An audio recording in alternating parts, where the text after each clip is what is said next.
So, if you're newer to this game, but you've been playing enough to start to get your first Nova crystals, you might have the question of which champion should I spend my Nova crystals on to get the most value.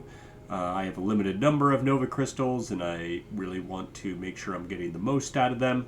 So, with this, I'm going to go through each region and talk about which champion is probably worth your first Nova Crystal for that region and why. So let's just go through these one by one. We'll start with the Bandle City. Here, I would say your Nova Crystal should probably go to Yumi first. I think she is probably the strongest one to be able to conquer a lot of adventures and challenges in a sort of unique way. Her 6-star, what it does is it makes it so round start, all your allies grow to your strongest allies' stats. So you can just focus on beefing up a single ally with attaching them and doing other things. And then your whole board, you can just toss down a bunch of super low cost units. They will all grow to the size of the largest one you have there. Really easy to overwhelm your enemy. There's also lots of challenges and other things where when you summon a creature, it becomes a 1/1, stuff like that. Yumi is able to get around that by this board growing mechanic. So she is really strong and useful for a lot of those different regions. So I think that she is most deserving of your first Nova Shard. Now, I would say Vex is quite powerful, also very good for things you can do with her. She would be the next runner-up. If you enjoy her play style more, go ahead and pick her for your first Nova Shard. But for me personally, I would say Yumi is most deserving. So then, let's go to the Bilgewater region here. Here, I would say Pike is most deserving, not because he's the most powerful necessarily, but because he needs it more than anybody else. I think his play style without his 6-star is pretty lackluster. He jumps up a lot when you get his 4-star and when you get his 6-star, as well as one of his bonus stars is pretty critical, this Star of Discovery, where things you acquire in adventure get that are cost 4 or more have Mariner's Ruse. Once you have this one plus his 4-star and his 6-star, pretty much anything except for weapons will cause you to lurk. So it really makes a huge difference that spells in your deck will give you lurk. You can consistently hit lurk every turn, which is going to give you +2/+1 for your units, as long as you have some way of attacking in. And so your entire deck will grow quite quickly if you get his 6-star.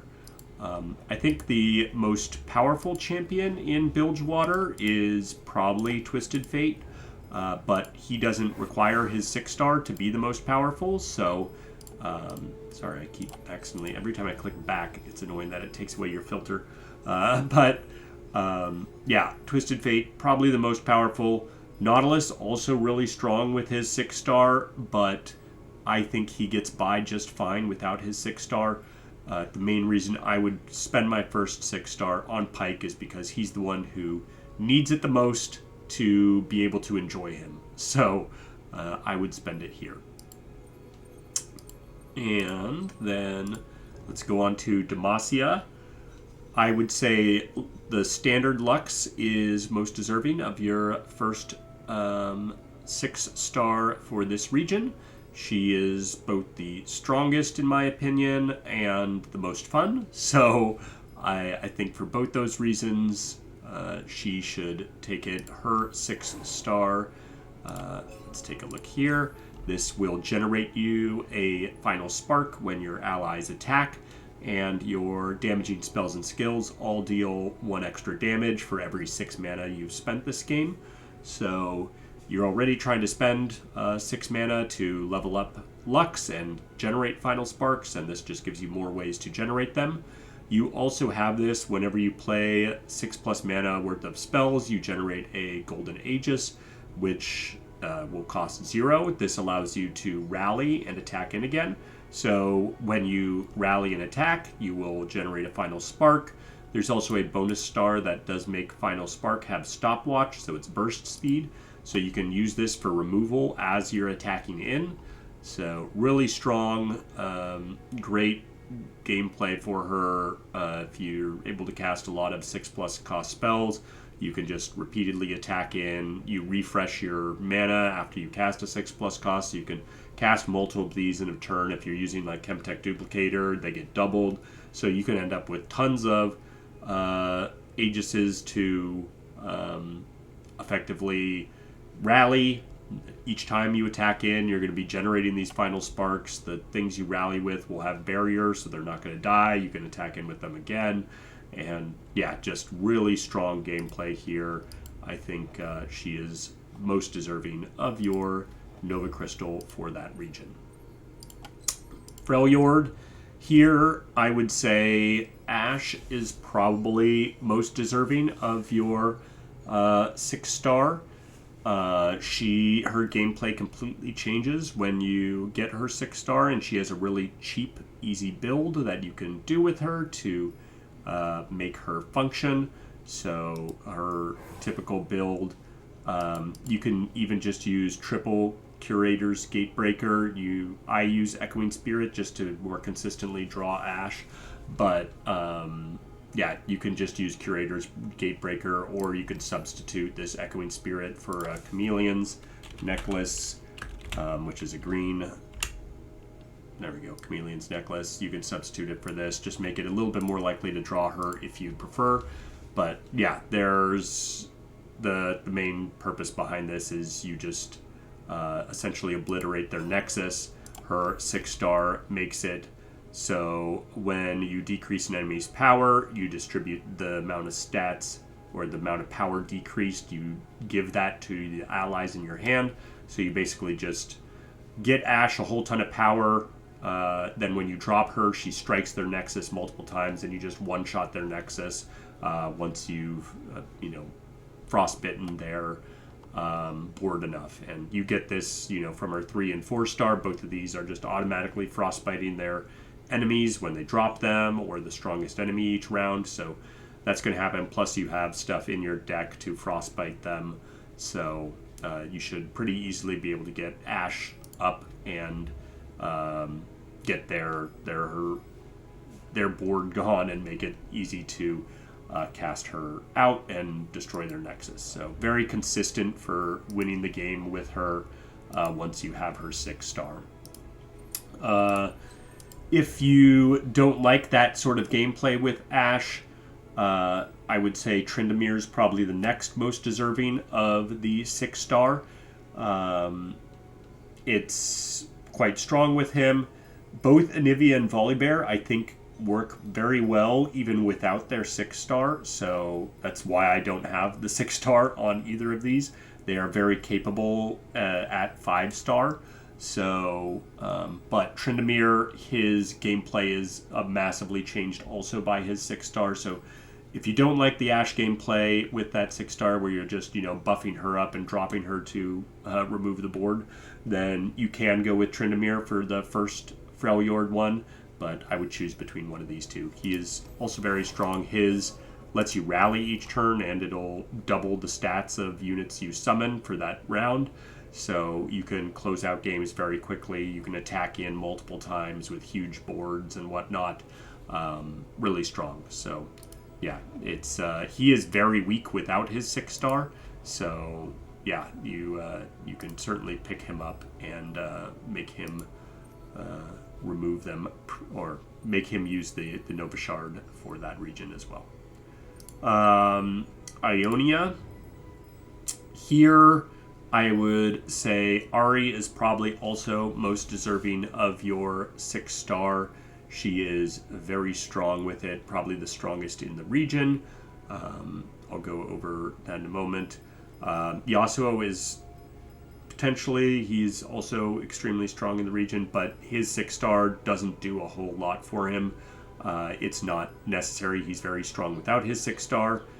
Lilia, her 6-star is amazing and really fun, but yeah, if you're looking for like raw power and ability to close out and get, rewards from missions and things like that, Ari is probably the go-to. She has a lot of options for ways to build her.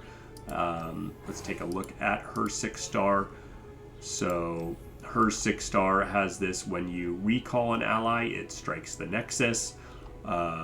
You can do a lot of sort of infinite combos with her. There's a couple different ways to set up an infinite combo or near infinite combo, where you basically strike the Nexus every turn, recall her, play her down, recall her again, and she just continually strikes the Nexus. Every time you recall her, she's getting spirit, so she grows, and then every time you play her as well, you're also getting spirit. Yeah, when you summon or recall, so you're getting, essentially every time you do this, you're getting +2/+2, and you're striking the Nexus, and you just wear them down. So it's very strong. Then I would say I really enjoy Set's playstyle, by the way, and especially with his 6-star, it's really good. But yeah, I would personally go Ari, then Lilia, then Set for my Ionian Nova Shards. Now, for the Targon region, here I would say that, the most impacted by having a Nova Crystal is Leona. And so I would probably spend it here if I had to choose. She has this: whenever an ally's Daybreak is activated, it activated again. You get the whole, all your allies, pretty most of your allies in your deck will have Daybreak, and or this makes it so allies have Daybreak, or when you activate another Daybreak, grant me +1/+1. So you can, every time you're dropping a Daybreak, your other Daybreak allies also get +1/+1, and then this double activation just makes them grow faster. So really strong, important for that. I think it makes a huge difference for her deck. Morgana is probably one of the strongest in the region. Kale's also very good, but like Morgana doesn't really need her 6-star at all. It helps her scale faster and close out games quicker. She's more of a control champion, but it doesn't change her gameplay that much. It's just, closes out games a bit quicker, whereas this really makes a huge difference for her because she is very slow with the way she plays, and being able to actually scale up those stats twice as fast makes a huge difference for her. Kale's is more about board removal, so when you play something with 5+ out power, it deals 3 damage to the enemies, and if it's champion with 10+ power, you strike their entire board instead. So she absolutely dominates once you get this going. The main reason I wouldn't say to do Kale first is just because the ideal relics for her are generally pretty expensive, whereas if we were to go to Leona, you can use a lot of different relics with her, cheap relic setups that will be more effective with her 6-star, more consistent. So yeah, I would go ahead and use your first Nova Crystal here, just to make her the more enjoyable champion. But yeah, Morgana is probably going to be stronger, but you don't need her 6-star for that. So I would spend it on Leona. The Noxus region, I think most people will tell you Swain, and I agree. Swain is the strongest of the region for clearing stuff. I probably enjoy playing Mbessa the most, but I don't think her 6-star is necessary at all. Again, why I haven't picked it up on this. She is really strong. Her 6-star is great. It is also really strong, but she absolutely dominates without it. It's overkill to take her 6-star. Whereas Swain, he's still good without the 6-star, but his 6-star just, blasts him into the stratosphere. So I think it's very worth picking up. So his 6-star makes it so when you damage an enemy with a spell or skill, it deals the same amount of damage to the rest of the enemies on the board as well. So it just really makes it so you can clear their board super easily. Even if they have lots of creatures down, it doesn't matter. You just blast them with huge spells, and you get a lot of scaling from dealing damage to their Nexus. And so you can end up dealing, 10 plus damage with a single spell to their entire board, and really consistent for winning games. So yeah, definitely recommend spending your first Noxus Nova on Swain. Then for Piltover, here I think probably the most impactful is, well, for both strength and fun and basically all the reasons, I would pick Victor. He has the 6-star that when you play a created card, you make a copy of it. So if you're playing a created spell, it'll duplicate the spell effect. If you're playing a unit, you'll get 2 units. If you have like created victors in your deck, you can get multiple victors on the board. There's lots of different fun build things you can do with him, so really enjoyable. And getting those duplicates of it, because they're created, your augment units are also getting, essentially +1/+1 every time you play a created card. If those are duplicated, you're getting +2/+2 instead of +1/+1. So your board grows a lot faster. Really strong. He is, in my opinion, the strongest champion from the region, and also the most fun for just the different ways you can build him and mess around with him. The next one I would get it on would be Caitlyn. I think she's her gameplay changes a lot when you get her 6-star, and she becomes a lot better. I don't feel like it's necessary at all on Jace. Jace is one of my favorite champions in the region, but I don't feel like his 6-star is necessary at all. So yeah. Champions I haven't picked it up yet on are Heimerdinger's Bandle City. The Vi I haven't picked it up on. I just picked it up on Echo. It's decently fun, but I would not say it's nearly at the level of strength as these other ones. So yeah, definitely grab it on Victor first. He is great, lots of build options, and good fun. Then for Runeterra, here I would certainly recommend Fiddlesticks as the one to pick up the 6-star on. The reason I don't have 6 stars on here is because I didn't pick up his 5th or 4th star, this thing. I have all the stuff to do it, I just haven't done it because I feel like this is really not necessary for him.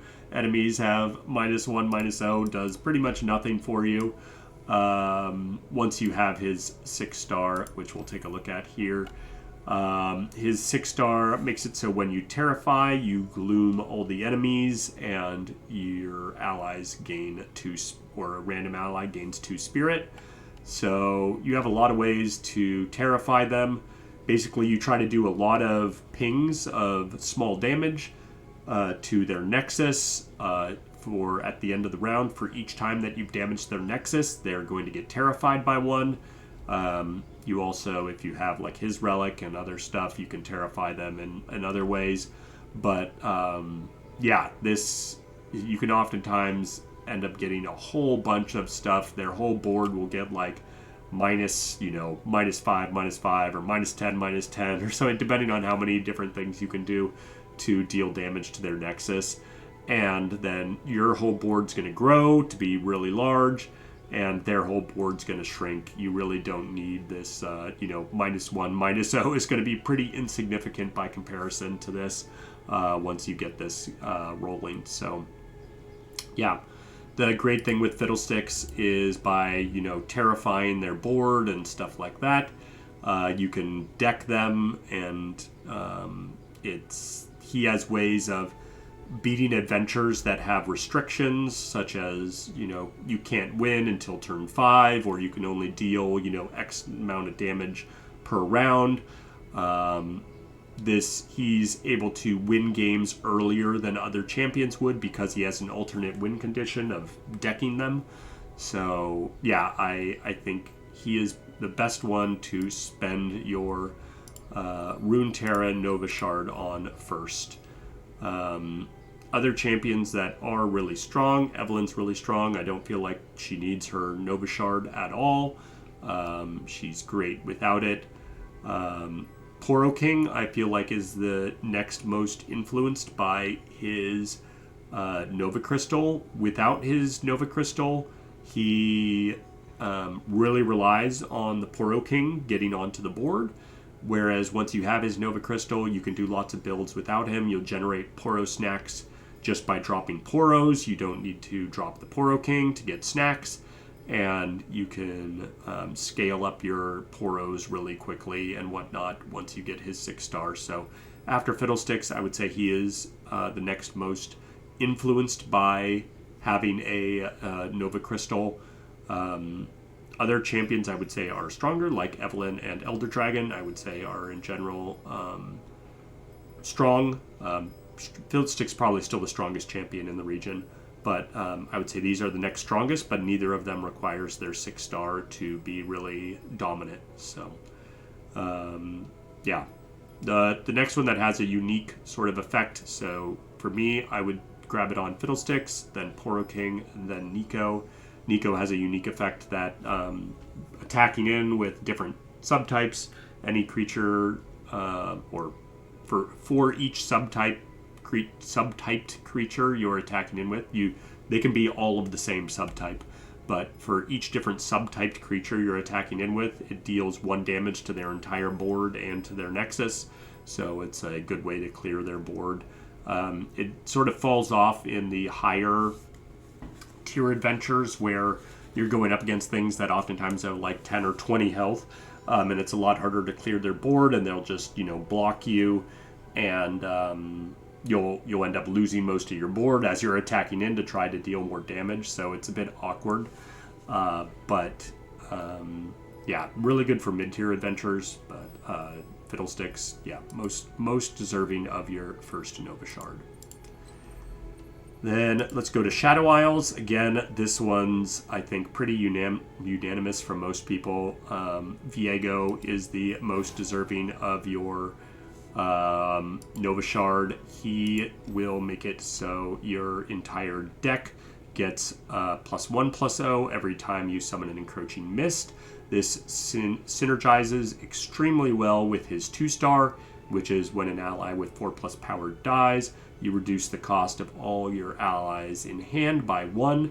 So just summoning lots of Encroaching Mists, your hand very quickly becomes free to play out, and so you can just play out everything, absolutely dominate. You have huge stats, attack in and win.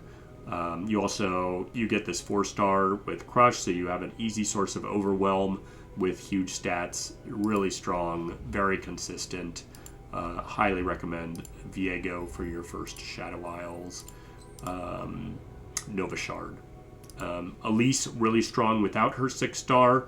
Highly recommend using her. I think she's one of the most fun champions, but again, doesn't need her 6-star at all to be successful. Gwen, also fairly good without her 6-star. Her 6-star can give you consistent turn 1 kills, which is awesome because you're guaranteed to get a rally on your first turn, and there's ways you can drop down Gwen on your first turn and stuff like that, and you can do a lot of things that are going to be quite strong, but yeah, I would say Viego still the most impactful. Probably Viego, Gwen, then Elise would be the way to go. I will eventually get it on Thresh, but I don't think Thresh's playstyle is very fun at all, so I don't value his 6-star very highly. Then For this region, for Shurima, for me personally, Kaisa, the most impacted by her 6-star. Well, to be fair, Azir is also extremely impacted by his 6-star. I think Kaisa is more consistent. Azir also, he has a really great build with it, but it just has a little bit less consistency than Kaisa. And it's also, you probably need some, I mean, you can do him with some fairly cheap items as well. Both of these, you can use fairly cheap relics and be very successful. So it's really a toss-up with whose playstyle you enjoy more. But for me, Kaisa, she's just a bit more consistent. This really requires you to draw multiple champions in your opening hand to close out games really quickly, whereas you will be able to pretty consistently do the same thing every time. As long as you have a unit to drop, you can give it a bunch of stats, attack in multiple times, stuff like that. And once you get Kaisa on the board, you'll absolutely dominate. So her constellation, what it does is you get a second skin in hand, and when you target an ally with second skin, you give Kaisa's keywords to that ally for the round. The reason this is so good is because once you have her 5-star, you get this allies with 3+ positive keywords have +2/+2, and if they have 6+ positive keywords, they have +4/+4. So if you set up Kaisa so that she has effectively 6 keywords on her, when you use this second skin on another ally, they automatically get this +4/+4, plus one of Kaisa's sort of keyword things is evolve, and so your unit will also get evolve. It will get the +2/+2 that you get from evolve when you get 6+ keywords. So you're effectively giving a unit +6/+6, and that will be quite strong. I don't know if there's a hand sensor on there. I don't think there's anything else special from this, but yeah, really oh, actually there is. Your support champion gets Hunter's Machete, so this, once you use Kaisa's power on, so the second skin on like your support champion, then Kaisa gets Scout, and then anytime you use second skin on anything else, it also gets Scout. You can set up Kaisa to just have Scout herself by giving her Gale Force, but with this bonus star, especially if you have a cheap supporting champion, it's really consistent to be able to get Scout onto Kaisa and then the rest of your board. And then once you drop Kaisa, you're getting 2 second skins in hand every turn, and yeah, you can just really go to town with it.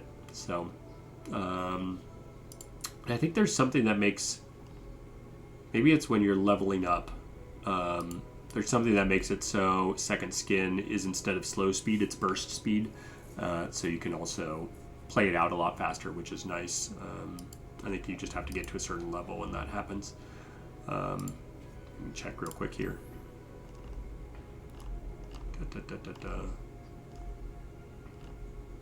Maybe not. I don't know where it is. Somehow I know it's there. There's some way to make it burst speed. Anyway, or I think so. Kaisa, definitely the one to go with. If you really enjoy Azir gameplay, pick up him second, but otherwise go with her. Akshan is also really good with his 6-star. He is awful to play without his 6-star, in my opinion. He gets a lot better like around his 4-star or something, but yeah, it's definitely a pain. I would say probably least necessary is Nasus, or Nasus, actually. Sorry, pronouncing his name wrong. Nasus is probably the least valuable. Talia's is pretty interesting. It makes it so when you're attacking with your units, they do basically a spell attack that scales with the number of landmarks you have. But yeah, I don't think, I hate landmark gameplay, so that's why I don't have it on her. I don't enjoy messing around with landmarks, so Yeah, if you like that, then yeah, go ahead and pick it up on her. But Kaisa going to be the strongest. Akshan probably the most impacted between Akshan and Azir. But yeah, that's from that side. Let's see. Spirit Blossom. For me, I only ended up when the Spirit Blossom event getting a Spirit Blossom Nova. If you weren't around for the Spirit Blossom event, is going to be really hard. Maybe when Spirit Blossom returns, it should in like May or something this year. It'll be easier to get a Nova Crystal, but until then, I think it's going to be pretty difficult unless you're just paying money. But I personally spent my Nova Crystal on Ahri. I can't really speak to the other ones with their Nova Crystal and how impactful it is on them because I haven't been able to get it on any of them. But from more of a theory craft perspective, I would say the ones most influenced by it are Ahri, Teemo, and Kindred. Then I think Evelyn's probably the least necessary for getting her Nova Crystal, at least with her strongest build, which I feel like is using Strength of Stone, and then from her Ruin slot, you use this Spirit Armor. She is absolutely busted with this, but her Nova Crystal just makes it so when you steal an enemy, you give it Overwhelm. You're probably going to have Overwhelm anyway from, the relics you're using, so this does essentially nothing, but then this doubles its power for that round. If you're running a Strength of Stone Spirit Armor build, this still works. Like when you steal an enemy, it doesn't get where you're attacking with your health from the Spirit Armor. I forget what it's called. Formidable. So it doesn't give the stolen enemies Formidable, so doubling their power is still effective, but realistically, you're doing most of your damage just by attacking in with your board, and you have actually really huge units that you that have tons of health, and you scale them very quickly. And even when you're sacking in your units, like if you have this star that pops out new 1-cost units that effectively have like plus 5 health or something, plus 4, plus 5 health, though they have a ton of HP. And so you're able to attack it again with the units that pop out after they die. And yeah, it's just absolutely ridiculous. She's really strong, but doesn't need I think she is the least deserving of the Spirit Blossom champions of a Nova Shard. But yeah, I think that Yasuo is a lot of fun. Also, probably not necessary. This is probably the second least impactful, which it just gives when a card becomes Storm Conduit, granted an epic item.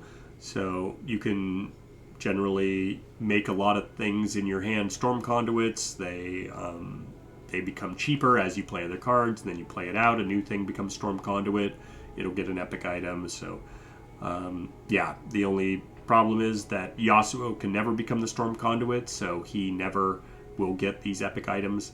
So, I don't think it's particularly amazingly strong, but yeah, it's fine. But I think you're much better off spending your Nova Shard for Spirit Blossom on any one of the other champions before these two. For me personally, I think Spirit Blossom Ahri's the most interesting, and I didn't talk about why, but hers is that when an ally dies, you refill 1 mana. Keep in mind, this is not spell mana, this is actually mana, so you can play out more units and stuff like that. Your ephemerals, once they attack in and die, or you have spells that like summon ephemerals in, attacking and stuff. You can do that. They all attack in, they die, and then you get your mana back. So you get your mana back, and then you're able to, play more units out again, go in again, potentially summon more stuff. It dies, or even if, it's the end of your turn, some ephemerals die, you end up with like full spell mana for the next turn. It just really adjusts the way that you play the game with her. So highly recommend picking up the 6-star on her once you're able to get a Nova Crystal. Again, getting Nova Crystal for Spirit Blossom probably going to be really hard until that event comes back, but I would spend it there. So that's pretty much all the regions and where I would spend my first Nova Crystal. Hope you enjoyed. Let me know if you have any questions or other things you would like to know about these regions, or if you'd like a different sort of angle in terms of what's the most fun, not just the most powerful. I sort of did a mishmash of reasons of why I would pick those things, but if you have any specific questions, just let me know and I'll do my best to answer them. Hope you enjoyed, and we'll catch you next time.